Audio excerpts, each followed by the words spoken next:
John, Richard and Monty moved into this house a year ago. But the move really stressed out Monty. We gave him 2 weeks, because that's what they advised you, 2 weeks to settle in.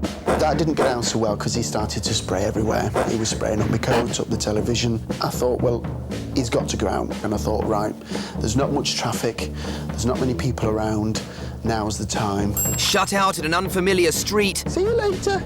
Monty dealt with it the only way he knew how.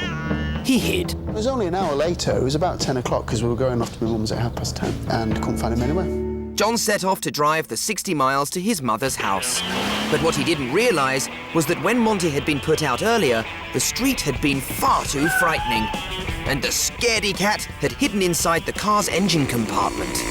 Faced with certain death on the speeding road below, Monty clung on for mile after mile, not realising he was heading for somewhere even more dangerous. The M60 motorway. I was building up my speed and it got to about 60 miles an hour and I was just about to join the M60 when I felt this bump under the car.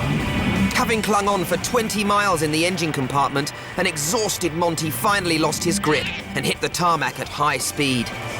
I looked in my rearview mirror and it will never leave me what I saw. This ginger ball of fur bouncing and rolling back up the slip road at about 40-50 miles an hour.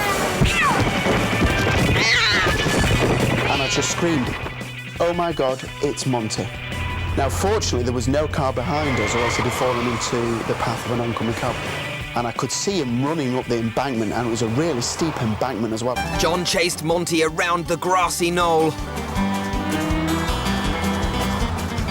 but eventually caught him and rushed him to the vet, fearing the worst. Initially, on first examination, it was literally just cuts to his face and scuffed claws. One of his eyes was a little bit sore, but other than that, perfect picture of health. I'm very surprised there wasn't even any internal injuries, purely from sort of the jarring down on as he jumped out of the car engine. After some drugs, Monty was ready to go home. There was a time, and I think it was in a month after it happened, and he had gone out again, and I couldn't get him in for love nor money. I ended up crawling underneath the car. We jacked it up because I was so scared of it happening again. For about 3 or 4 months afterwards, we were quite nervous, I have to be honest.